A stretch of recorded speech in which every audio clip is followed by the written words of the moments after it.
Good morning. Last time we discussed about chapter number 10, straight line, and we discussed exercise 10.3, question number 12. Today we discuss about question number 13. Question number 13 में लिखा है, find the equation of the find the equation of right bisector. Find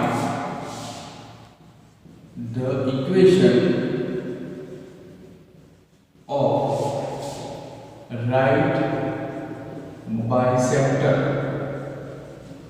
right bisector of the line segment joining the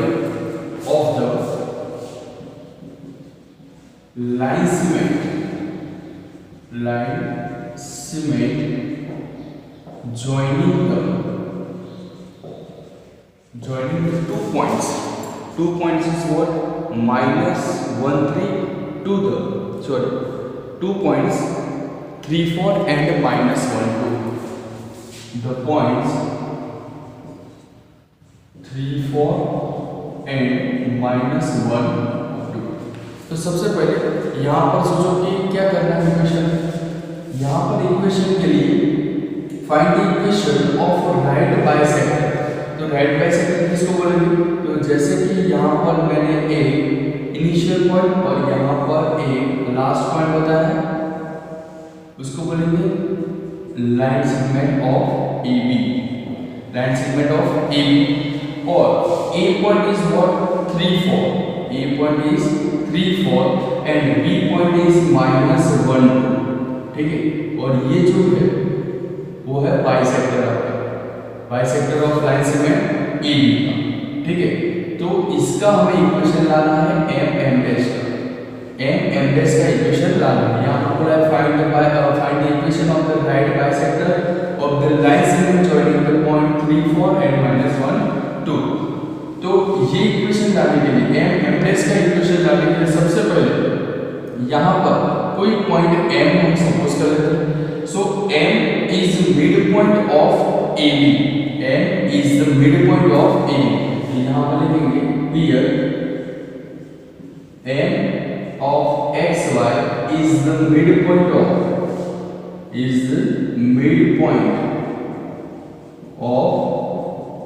AB. Okay. So m of xy midpoint होगा AB का. तो उसका जो formula है वो फॉर्मूला क्या होगा? ये होगा x1 y1 और this is called x2 y2. Okay. Now midpoint is x1 plus x2 by 2 plus y1 plus y2 by 2. x1 plus x2 by 2 plus y1 plus y2 by 2 equal to x1 is what? So x1 is 3 and x2 is -1. So 3 -1 by 2 और y1 है 4 plus 2 divided by 2. Okay. So 3 minus 1 is 2 और 4 plus 2 6 by 2. यहाँ पर हमारा answer बना 1 और 3. तो m of xy midpoint of m xy equal to 1 3 clear हो गया. तो यहाँ पर हम लिखेंगे 1 3. अब देखो AB जो लाइन सेगमेंट है, AB लाइन सेगमेंट है, उसका हम स्लोप फाइंड करेंगे और उसका हम क्या करेंगे? एमएमएस का इक्वेशन लाने के लिए परपेंडिकुलर स्लोप फाइंड करेंगे. तो परपेंडिकुलर स्लोप होने के लिए क्या होना जरूरी है? m1.m2 इक्वल टू -1 होना जरूरी है. तो सबसे पहले तो हम क्या करेंगे? लाइन सेगमेंट ऑफ AB का स्लोप फाइंड करेंगे. तो सबसे पहले यहाँ पर लिखेंगे slope of AB. Slope of AB equal to y2 minus y1 divided by x2 minus x1. So 2 point जो स्लोप है, स्लोप क्या होगा? y2 minus y1 और x2 minus x1. So यहाँ पर हम लिखेंगे y2 यहाँ पर x2 यहाँ पर x1 y1 है.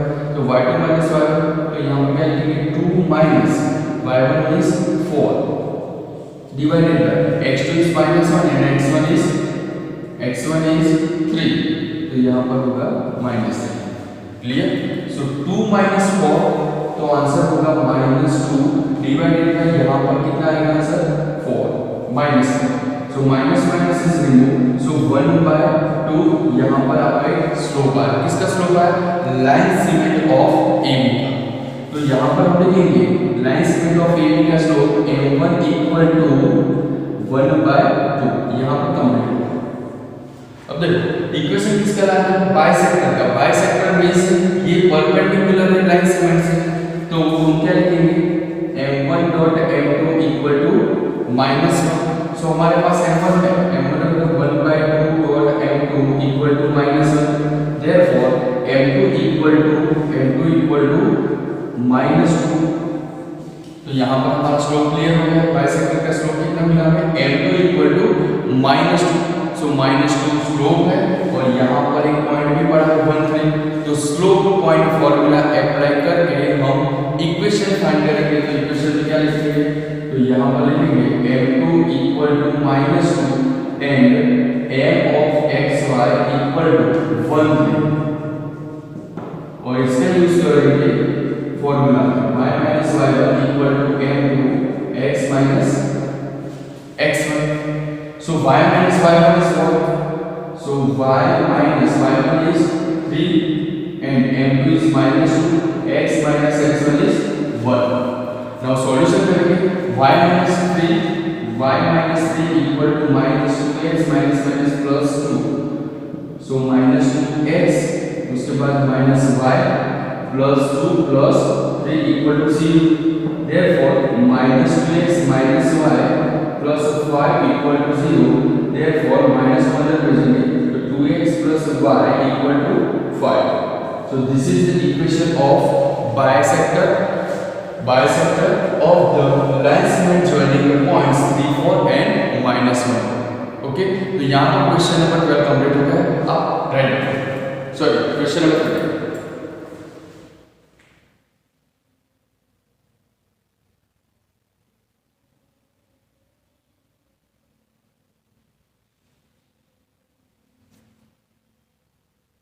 Now we discuss question number 13. Sorry, question number 14. Question number 14 में लिखा है, question number 14 में लिखा है find the coordinates of the foot of perpendicular. Find the coordinate find करना है। Find the coordinates foot of the perpendicular foot of the perpendicular from the point -1, 3, from the point -1, 3 to the line -1, 3 to the line 3x minus 4y minus 16. 3x minus 4y minus 16 equal to 0. फिर से equation देख लो एक बार, 3x minus 4y minus 16 equal to 0. तो सबसे पहले यहाँ पर जो क्वेश्चन बोला है वो क्वेश्चन में बोल रहा है कि find the coordinates foot of the perpendicular. Foot of the perpendicular इसका मीनिंग ये हुआ कि जैसे कि सपोज एक लाइन है, वो लाइन कौन सी है? 3x minus 4y minus 16 equal to 0, ये लाइन है, और इसकी फुट परपेंडिकुलर, यहाँ पर फुट परपेंडिकुलर जो पॉइंट है वो कौन सा है? -1, 3। तो इसका ये दोनों का इक्वेशन हमें लाना है। तो सबसे पहले तो यहाँ पर क्या करेंगे? 3x minus 4y minus 16 equal to 0 का स्लोप फाइंड करेंगे। उसका परपेंडिकुलर स्लोप किसका होगा? am का होगा। यहाँ पर नंबर नाम देते हैं, यहाँ पर a और m। ओके, तो उसका परपेंडिकुलर स्लोप किसका होगा? am का। सो परपेंडिकुलर स्लोप आ गया और पॉइंट है आपके पास, तो क्या मिल जाएगा? दूसरा इक्वेशन मिलेगा। वो इक्वेशन और ये इक्वेशन दोनों को सॉल्व करेंगे तो हम क्या फाइंड करेंगे? Find the coordinates. ओके, तो सबसे पहले यहाँ पर लिखेंगे here slope of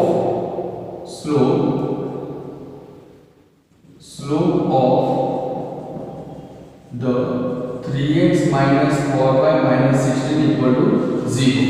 Slope of the line slope of the line 3x minus 4y minus 16 equal to 0. So slope of the line क्या होगा minus a upon b equal to minus 3 upon minus 4 equal to 3 by 4. Okay, so this is the slope of m1 equal to 3 by 4.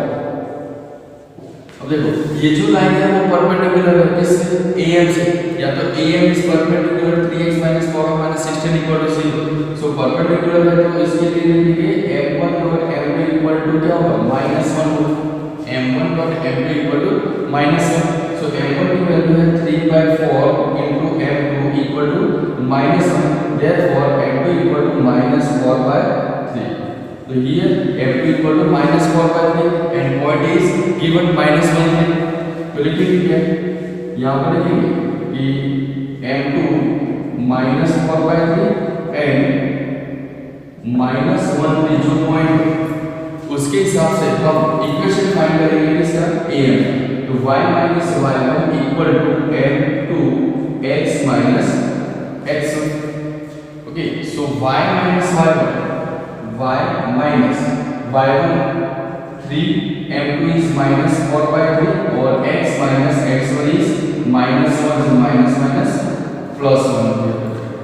Okay, so solution करेंगे 3y यहाँ पर 3y से multiply करें 3 से 9 हो जाएगा -4x -4. Now first term is x, उसके बाद y वाला टर्म, उसके बाद constant term. So -4x -3y -4 plus 9 equal to 0. Therefore 4x plus 3y यहाँ पर प्लस 5 आएगा, सो माइनस अंदर जाएगा क्या बनेगा -5 equal to 0. मैंने क्या किया जो माइनस जो था वो अंदर भेज दिया, सो 4x माइनस का प्लस हुआ 3y और ये 9 minus 4 क्या बनेगा +5, लेकिन ये माइनस अंदर जाएगा तो -5 equal to 0. तो यहाँ पर आपका इक्वेशन मिला सेकंड. आपके पास एक इक्वेशन तो है ये, तो ये दोनों इक्वेशन को स्टैंडर्ड 10th में आप पढ़ रहे थे कि एलिमिनेशन या तो क्रॉस मेथड से. ओके, तो यहाँ पर दो इक्वेशन है, तो हम क्या करेंगे दो इक्वेशन को एलिमिनेट करेंगे. तो दो इक्वेशन को एलिमिनेट कैसे करेंगे कि by equation 1 and equation 2, by equation 1 and equation 2. तो इक्वेशन 1 और 2 कैसे लिखेंगे 3x minus 4y minus 16 equal to 0. यहाँ पर 4x minus 3y minus 5 equal to 0. तो यहाँ पर x का जो कोएफिशिएंट वो सेम बनाने के लिए हम क्या करेंगे और यहाँ पर मल्टीप्लाई करेंगे 3 यहाँ पर मल्टीप्लाई करेंगे. सो 4 3 से 12x minus 4 4 से 16y minus 6 4 से 64 equal to 0 and 4 3 से 12x minus 3 3 से 9y minus 5 3 से 15 equal to 0. Now minus plus यहाँ पर प्लस ये दोनों कट हो जाएंगे x और का. सो 16 minus 9, तो 16 minus 9 क्या बचेगा हमारे पास 7, लेकिन -7 का, और यहाँ पर 64 में से 15 चला जाएगा. तो 64 में से 15 चला जाएगा तो कितना बचेगा 64 minus 15, सो 14 14 और 9 और यहाँ पर 5 और ये क्या हो जाएगा 49. तो 49 और ये आंसर कौन सा होगा पॉजिटिव या negative, negative equal to 0. Okay, तो यहाँ पर टोटल आंसर क्या मिला 64 बाय 40 और 10 50 55 55 और 9, तो 64 हो गया. तो 7y माइनस अंदर जाएगा तो प्लस 49 इक्वल टू 0. तो y इक्वल टू -49 बाय 7. तो 7 7 से 49, सो y इक्वल टू -7 भी लिख सकते हो. अब लास्ट में करना क्या है कि y इक्वल टू जो -7 आया है वो y इक्वल टू -7 कहाँ पर रखना है, कोई भी एक इक्वेशन में रख दो. तो यहाँ पर मैं लिखता हूँ कि y equal to put the value of y equal to -7 in equation number 1. So equation number 1 कौन सा है 3x minus 4y minus 16 equal to 0. So लिखेंगे 3x minus 4 and y equal to -7 minus 16 equal to 0. 3x minus plus 28 minus 16 equal to 0. तो 3x plus 28 और 16, ये दोनों का minus होगा तो 12 हो जाएगा इक्वल टू 0, तो 3x equal to -12, so x equal to -1। So हमें कोऑर्डिनेट मिल रहा है, find the coordinate of foot of the perpendicular. Perpendicular बोला है from the point -1 to the line 3x - 4y -16 equal to 0। तो यहाँ पर हमारा आंसर क्या है, तो -4 आया और -7। Okay, so this is the answer. तो यहाँ पर जो एक्सरसाइज 10.3 था उसमें क्वेश्चन नंबर 14 वो क्लियर हो गया। यहाँ पर है एक्सरसाइज 10.3। ओके, तो 14 नंबर का एग्जाम्पल जो सम था वो क्लियर हो गया है। उसके बाद नेक्स्ट आगे बात करेंगे 15 सम के बाद एंड कर।